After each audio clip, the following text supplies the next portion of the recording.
Everyone, welcome back. सो दोस्तों, आज हम बात करेंगे न्यूट्रिशन के बारे में।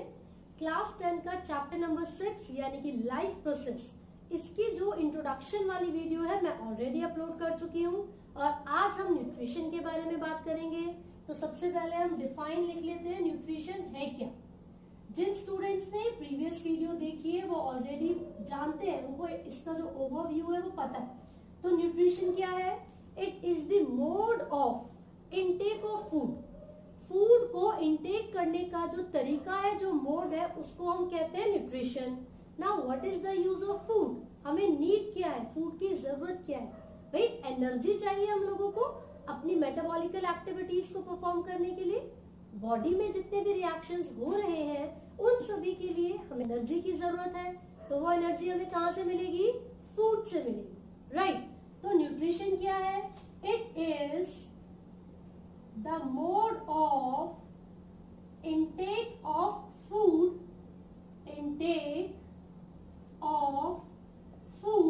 किस चीज के लिए? भाई एनर्जी के लिए ना। और एनर्जी क्या करवाएगी? हमारी एक्टिविटीज को मेंटेन करवाएगी, बॉडी के स्टेट ऑफ ऑर्डर को मेंटेन रखेगी। तो लिख लेते हैं, it is the mode of intake of food इन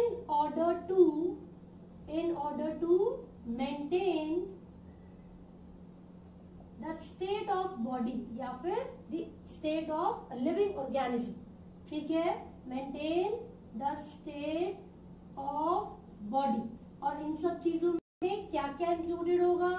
हमारी ग्रोथ के लिए चाहिए हमें एनर्जी, यानी कि फूड। डेवलपमेंट के लिए चाहिए ग्रोथ, डेवलपमेंट एक्सेट्रा। ठीक है, तो न्यूट्रिशन क्या है? It is the process of intake of food, right. It is the process or mode of intake of food in order to maintain the state of body.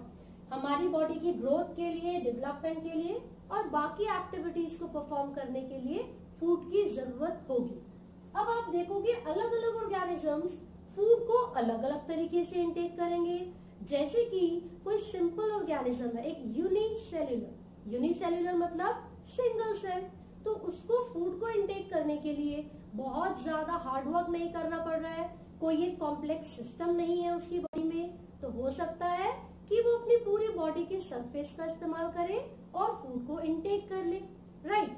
लेकिन अगर हम higher organisms की बात करेंगे तो उनके अंदर proper step by step reactions चलेंगे और उन्हीं रिएक्शंस के रिजल्ट में फूड को इंटेक भी किया जाएगा और फूड को डाइजेस्ट भी किया जाएगा। क्लियर है? तो सबसे पहले मैं आपको बता दूं, न्यूट्रिशन के 2 टाइप्स होते हैं और ये कौन कौन से टाइप्स हैं जरा देख लेते हैं। Autotrophic mode of nutrition, this one is the first. और दूसरा क्या है? Heterotrophic mode of nutrition. लेकिन आज की वीडियो में हम ऑटोट्रोपिक मोड ऑफ न्यूट्रिशन को डिटेल में पढ़ेंगे। तो देखिए, ऑटोट्रोपिक मोड ऑफ न्यूट्रिशन का मतलब क्या है? ये एक ऐसा तरीका है जिसमें हम बात कर रहे हैं ग्रीन प्लांट्स के बारे में। ऑटोट्रोपिक ऐसे प्लांट्स हैं, ऐसे ऑर्गेनिजम्स हैं जो कि अपना खाना खुद प्रिपेयर करेंगे सनलाइट और क्लोरोफिल का यूज करके। लेकिन हेट्रोट्रोपिक वो ऑर्गेनिजम्स हैं जो अपने फूड के लिए दूसरों के ऊपर डिपेंड करते हैं। ठीक है, ये भी हो सकता है कि वो डायरेक्टली प्लांट्स के ऊपर डिपेंड करें या फिर इनडायरेक्टली प्लांट्स के ऊपर भी डिपेंड कर सकते हैं। तो ऑटोट्रोपिक के लिए ये कैसा न्यूट्रिशन है? द न्यूट्रिशन या फिर वो सभी ऑर्गेनिजम्स आएंगे इसके अंदर in which living organisms prepare their own food. Living organisms prepare their own food, तो उसको बोलते हैं ऑटोट्रोपिक मोड ऑफ न्यूट्रिशन। लेकिन हेट्रोट्रोपिक में मैंने आपको क्या बताया? इसमें क्या होगा? The organisms depend on other organisms to obtain their food.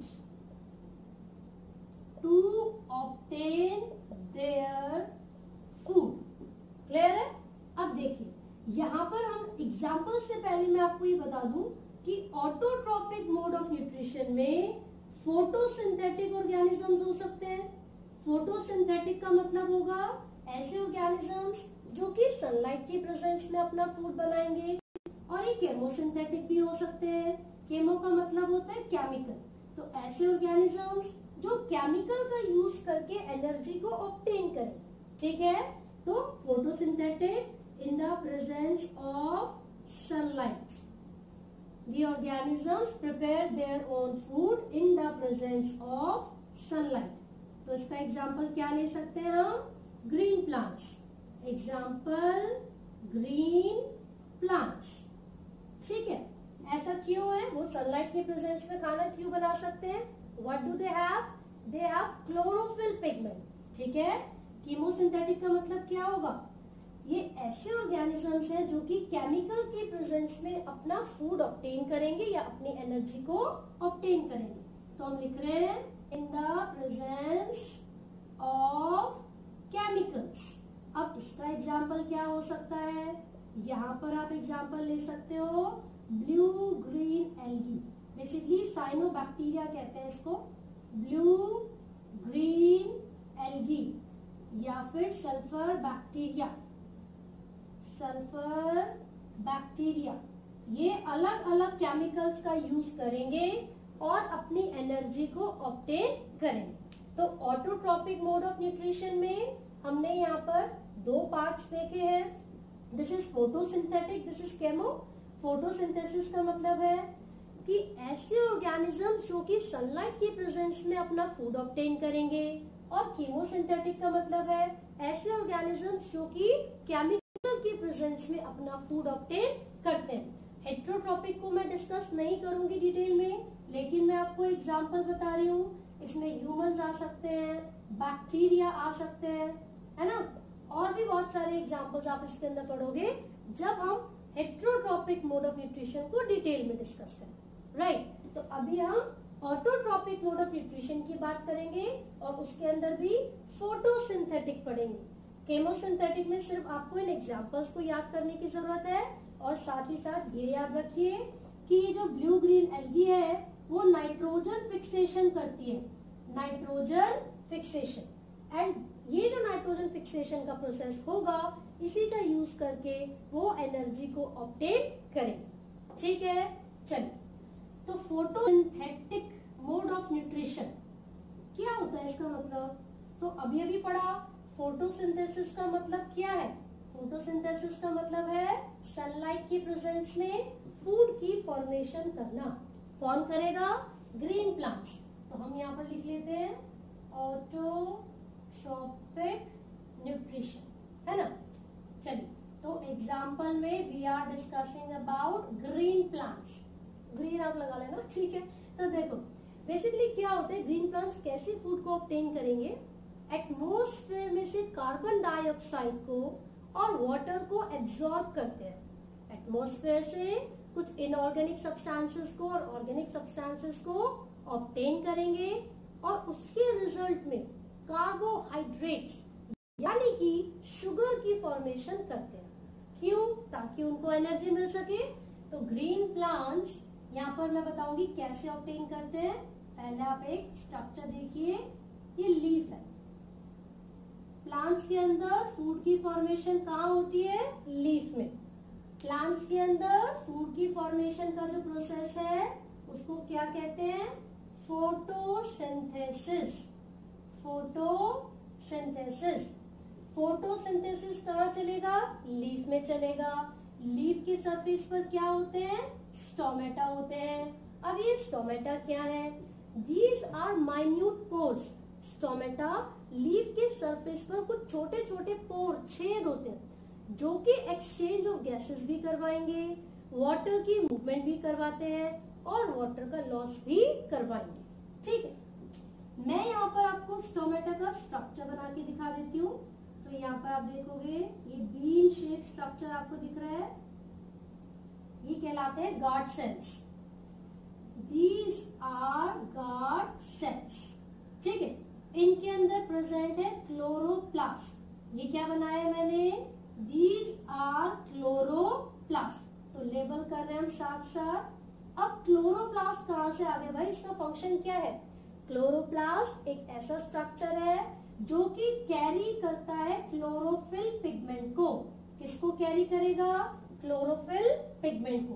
And you will observe some pores which are called stomatal pores. क्या होंगे? स्टोमेटा या फिर स्टोमेटल पोर्स। ये पूरा स्ट्रक्चर हमने बनाया है एक कंप्लीट स्टोमेटा के अपैरेटस का, जिसमें आपको स्टोमेटल पोर्स दिखेंगे। ये जो बीन शेप स्ट्रक्चर दिख रहे हैं, ये दोनों क्या है? गार्ड सेल्स है। यहाँ पर क्लोरोप्लास्ट है और क्लोरोप्लास्ट के अंदर क्लोरोफिल पिगमेंट है। इसी के जैसा एक और स्ट्रक्चर मैं आपको बना के दिखा रही हूँ। It is like this.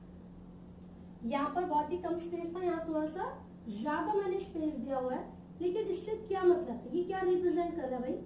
मैं आपको बताती हूँ। ये रिप्रेजेंट कर रहा है कि ये जो स्टोमेटा हमने यहाँ पर बनाया है ओपन स्टोमेटा है। ये कैसा स्टोमेटा है? This is open stomata. और ये जो पहले हमने बनाया था वो कैसा था? Closed stomata. ऐसा क्यों भाई? ये ओपन स्टोमेटा है, ये क्लोज्ड है। ऐसा क्यों?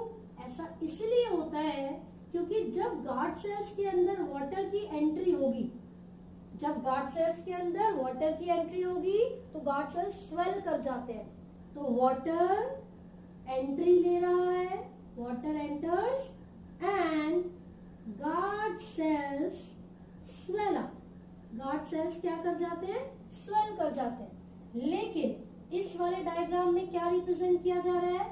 वाटर एग्जिट्स, यानी कि जब वाटर बाहर की तरफ मूवमेंट करेगा तो गार्ड सेल्स श्रिंक करेंगे। और श्रिंक करने का मतलब है कि ये जो स्टोमेटा है वो क्लोज हो जाएंगे, और स्वेल करने का मतलब है कि स्टोमेटा ओपन हो जाएंगे। तो ये आपको याद रखना है।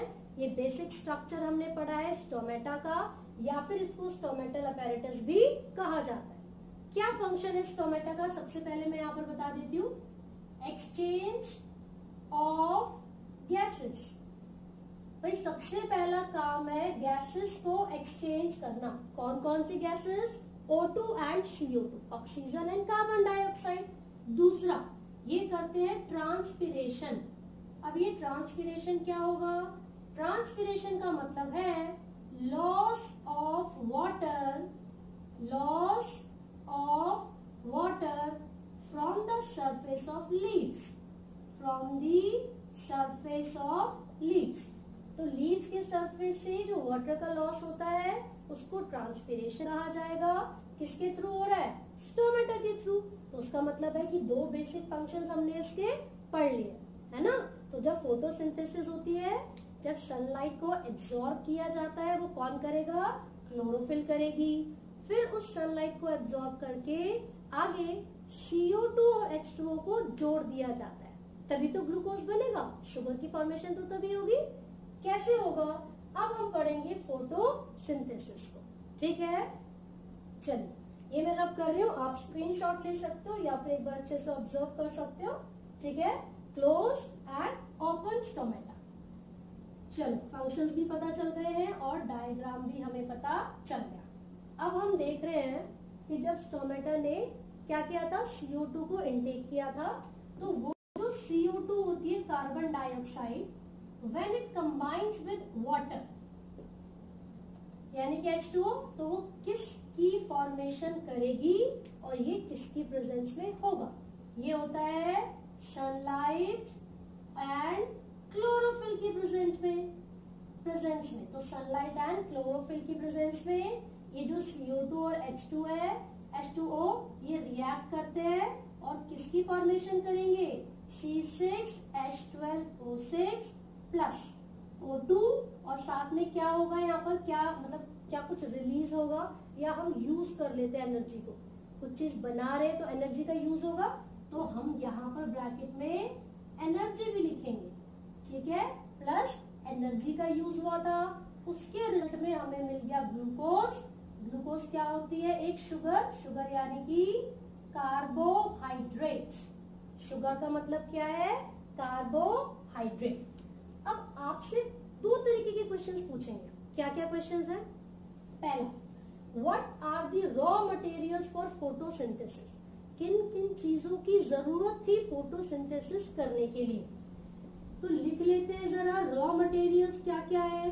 तो देखो, फोटोसिंथेसिस करने के लिए CO2 चाहिए था, H2O चाहिए था, सनलाइट की जरूरत है और सनलाइट को एब्जॉर्ब कौन कर रहा है? क्लोरोफिल कर रहा है। तो ये चारों ही चीजें बहुत जरूरी हैं फोटोसिंथेसिस करने के लिए, तो इसीलिए इनको कहा जाता है रॉ मटेरियल ऑफ फोटोसिंथेसिस। आप पूछेंगे what are the crucial events, what are the important events that occur during photosynthesis. तो देखो सबसे पहला इवेंट क्या होगा? सबसे पहला इवेंट होता है absorption of chlorophyll, sorry sunlight, absorption of sunlight bye chlorophyll pigment. भाई सबसे पहले क्लोरोफिल पिगमेंट सनलाइट को एब्जॉर्ब करेगी, फिर उसके बाद क्या होगा? वाटर का मॉलिक्यूल ब्रेक डाउन करेगा, तो उसको बोलते हैं स्प्लिटिंग ऑफ वाटर मॉलिक्यूल। और जब ये वाटर मॉलिक्यूल स्प्लिट हुआ तो कैसे हुआ? क्योंकि जो लाइट एनर्जी हमने एब्जॉर्ब की थी वो कन्वर्ट हो जाएगी केमिकल एनर्जी में। जो लाइट को क्लोरोफिल ने एब्जॉर्ब किया था वो किस में बदल गई? केमिकल एनर्जी में। और क्या हो गया? वाटर का मॉलिक्यूल ब्रेक कर गया, स्प्लिट हो गया।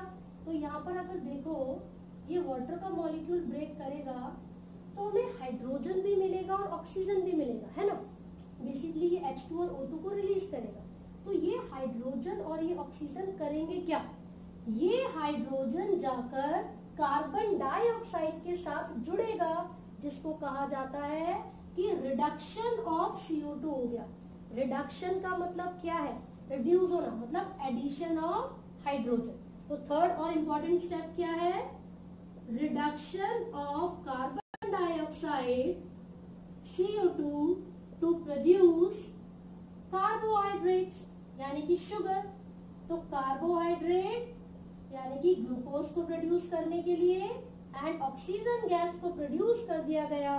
और ये कब हुआ? जब हाइड्रोजन जाकर CO2 के साथ जुड़ गया तो उसने बना लिया C6H12O6। इसका मतलब है रिडक्शन हो गया है CO2। ये सबको समझ आया है? अच्छा, अगर कभी ऐसा हो प्लांट में कि ग्लूकोज एक्स्ट्रा बच जाए, है ना, कभी ऐसा हो सकता है कि जितनी हमें नीड थी, जितनी हमें जरूरत थी, उतना एनर्जी हमने एब्सॉर्ब कर ली है, अब हमारे पास एक्सेस में ग्लूकोज बचा हुआ है।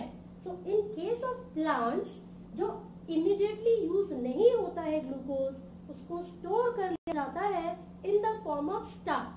ये आप कॉपी कर सकते हो तीनों important events and raw material. Products क्या क्या बनेगा? Glucose and O2। तो मैं आपको बता रही हूँ यहाँ पर कि जब भी प्लांट्स में ग्लूकोज को स्टोर किया जाएगा, स्टोरेज ऑफ ग्लूकोज प्लांट्स में किस फॉर्म में स्टोर किया जाता है? स्टार्च की फॉर्म में। एनिमल्स में किस फॉर्म में स्टोर किया जाता है? ग्लाइकोजन की फॉर्म में। So you need to remember this, ये आपको याद रखना है, राइट। और क्योंकि हम बार बार फोटो यानी कि सनलाइट की बात कर रहे हैं, तो ये प्रोसेस सनलाइट के ऊपर डिपेंड करेगा, फूड की फॉर्मेशन का जो प्रोसेस है। लेकिन अलग अलग ऑर्गेनिजम्स में यानी कि अलग अलग प्लांट्स में जो तरीका है, वे है, वो अलग हो सकता है। जैसे कि आप डेजर्ट प्लांट की बात कर लीजिए, जो रेगिस्तान में मिलने वाले प्लांट्स होते हैं वो रात में CO2 को एब्जॉर्ब करेंगे और एक इंटरमीडिएट की फॉर्मेशन कर लेते हैं, जो कि अगले दिन सनलाइट की प्रेजेंस में फूड की फॉर्मेशन करेगा। तो इसका मतलब है प्लांट्स में भी ये जो प्रोसेस है वो वेरी कर सकता। क्लियर हो गया? तो this is all in the autotrophic mode of nutrition. इसको आप बहुत अच्छे से पढ़िए और अगर आपको कोई भी डाउट है तो आप कमेंट कर सकते हैं। And do not forget to like, share and subscribe.